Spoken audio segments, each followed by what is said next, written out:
parts of his reinstatement contract, so he is gone. We wish the young man the best. And with that, I bring in Peter King, NBC Sports, Football Morning in America, via the Cowherd Global Satellite Network. I said this about 45 minutes ago. He led him in yards since week 5, second most snaps. Yet against Pittsburgh, once they crossed midfield, 7 plays never targeted him. I don't think they're the same offense. The deep threat is gone. They're now kind of a slot receiver, run the football team. Peter, I don't think in this improved AFC they are dynamic enough. Do you realize, Peter, in the last 10 years, they've drafted one big-time receiver, Julian Edelman. He was a quarterback out of Kent State. Some of this is on Belichick. They don't have the parts to me. I mean, I think this ends. They're not dynamic enough to get out of the AFC. Your thoughts? Well, when Rob Gronkowski is no longer Gronk, he's a nice tight end. But he's not the game-changing tight end that he has been. Maybe he can morph into that in the last 2 weeks of the regular season and in the playoffs. I don't know. But they needed Josh Gordon, and they need Rob Gronkowski to be big. And obviously Gordon's gone. Rob Gronkowski is there, but not what he was.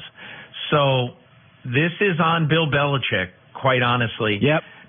For the amount of resources that he devoted to the receiver and skill positions on this team, and the fact that they tried for a Hail Mary, and for a little while it sort of worked with Josh Gordon. But, you know, the bottom line in this whole thing is 2 bottom lines.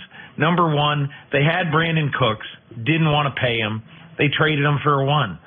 And Brandon Cooks is worth a 1. You know, at the age of 24 when they traded him.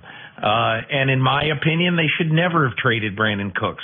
They should have kept him, worked with him, and figured out a way to sign him and have him be the keystone to their receiving core. They didn't do that, so that's one thing. The second thing is to rely on in any way on Josh Gordon, a guy who was expelled from 2 middle schools, a guy who was expelled from a high school, a guy who was suspended by Art Briles at Baylor twice, a guy who dealt marijuana in college, a guy who was suspended 5 times in the National Football League, left once more of his own accord in Cleveland and missed most of another season, and now leaves supposedly of his own accord, but we'll see.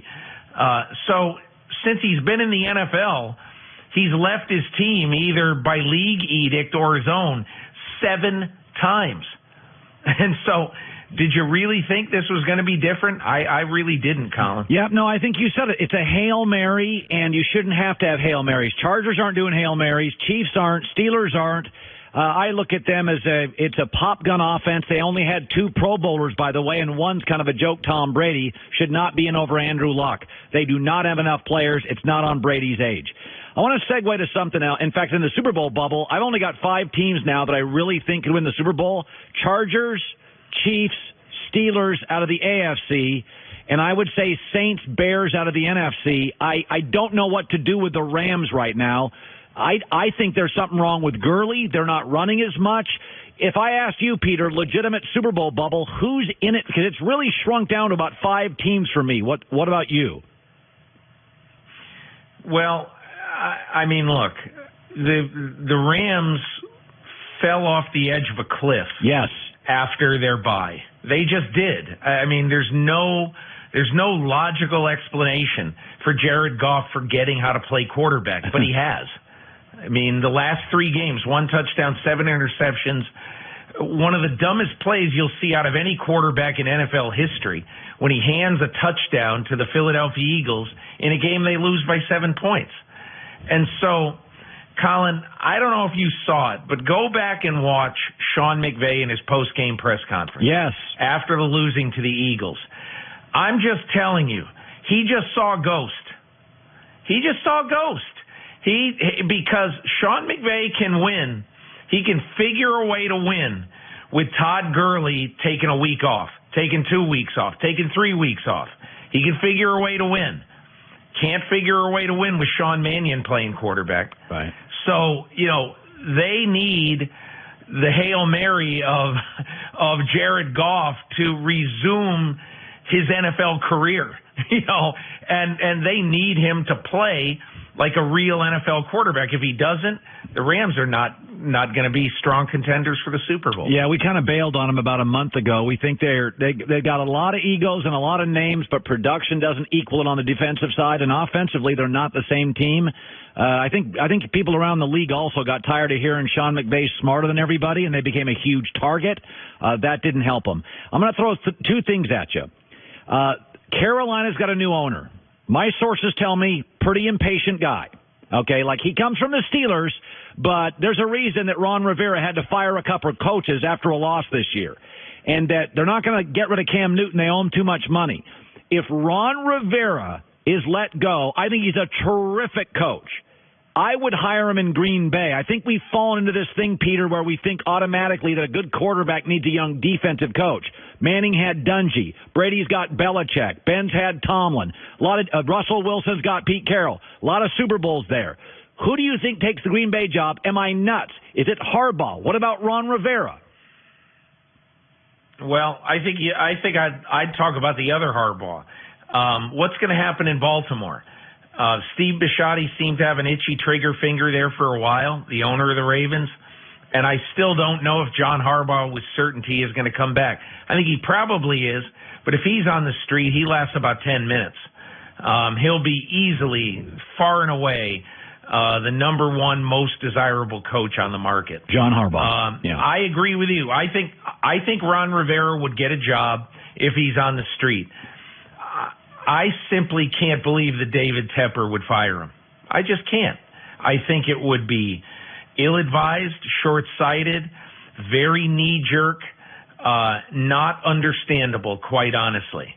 Especially, as you say, David Tepper comes from the Steelers school of we've had 3 coaches in a half century. Just keep going. Because if you start over, you start over. And there, Cam Newton is not an easy guy for everybody to coach. You just don't plug in a coach there. Yeah. Somebody's going to have to come in and figure out how to deal with Cam Newton. Ron Rivera is an expert in it. So, and again, I'm not saying that Ron Rivera has done a great job. All I'm saying is that I think it's ridiculous to fire Ron Rivera based on the fact that they're in a 6-game slide, when it's pretty understandable why they're in a 6-game slide. The quarterback can't throw the ball past 15 yards down the field. Only about 45 seconds to a minute left. It is weird. I love Carson Wentz. He gets hurt. Foles comes in. The offense looks better. What's going on in Philadelphia? Are there people concerned about that in Philadelphia?